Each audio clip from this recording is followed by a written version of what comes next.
Fun hot take from Mark Hamill. He reveals he hasn't watched the original Star Wars since 1997, which I thought was kind of interesting to see, considering, he is a big part of Star Wars. But I guess, a lot of these people don't really go back and even watch their work in the first place. There's been a bunch of actors that said, yeah, I don't watch it. They don't go watch the movies or anything when they come out. Sometimes that's the first time they see him is with audiences, and I don't think they really are obsessed with watching their own work in most cases. I'm sure that there's some very highly ego-driven people that watch their own work all the time. But not Mark Hamill.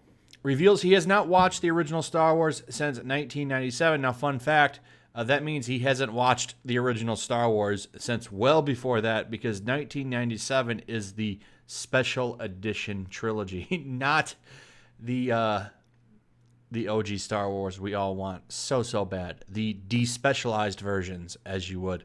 The ones that don't have Darth Vader going, no, at the end or anything stupid like that. So, we take to Twitter. Mark Hamill, the legendary actor best known for playing Luke Skywalker in Star Wars, often posts fun stories and shares behind-the-scenes facts about the epic franchise.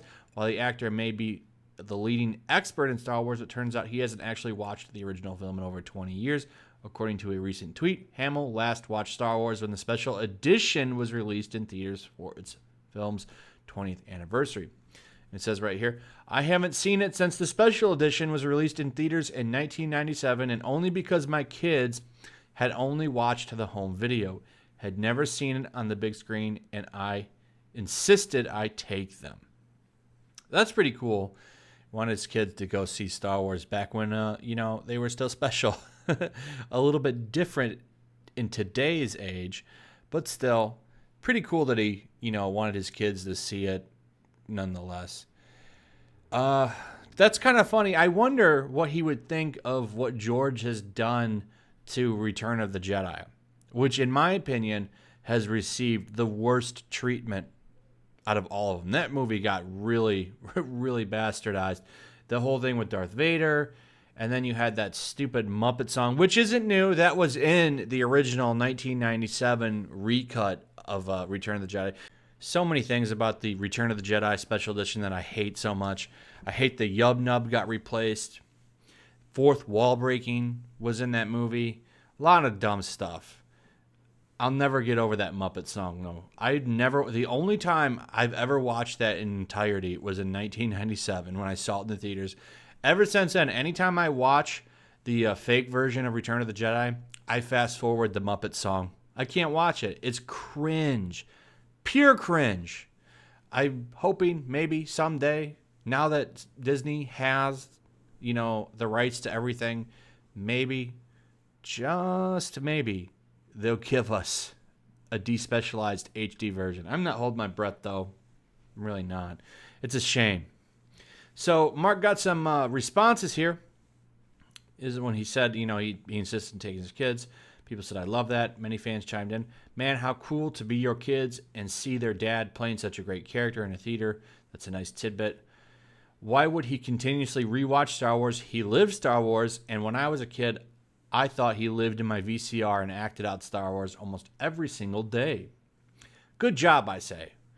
I can imagine the feeling of seeing your younger self preserved for eternity in film. I can't blame you, I suppose. Now, he didn't give a specific reason to why he didn't ever want to rewatch it again. I mean, why would he want to rewatch it, I guess, is the real question. But nonetheless, I thought this was kind of fun. Fun little reveal from Mark Hamill. Really makes me wonder, if other characters from the original trilogy ever go back and watch it. What it must be like to be a part of something that really helped shape culture in a country, and in some cases the world, must feel like something that, many of us will never experience. Anyway, fun little video. I like doing these fun, short little videos on things I find interesting. I thought this was an interesting, fun thing to share with you guys. That's pretty much it. There was a story that I saw that talked about how the Star Wars Marvel comics, by the way, are ending. It looks like those are going to end right before Rise of the Skywalker comes out, which to me is the obvious answer here is that they are going to start filling in the gaps between Return of the Jedi and Force Awakens. That would be my guess. I wonder how Marvel will do, considering how do you live the expanded universe, which they call Legends now. Did a much better job than any of this new stuff we're getting now. But anyway, like, subscribe, leave a comment, all that good stuff, and hit all of the buttons, notification, like, check out my Twitch. I'll see you guys on the next one. Peace.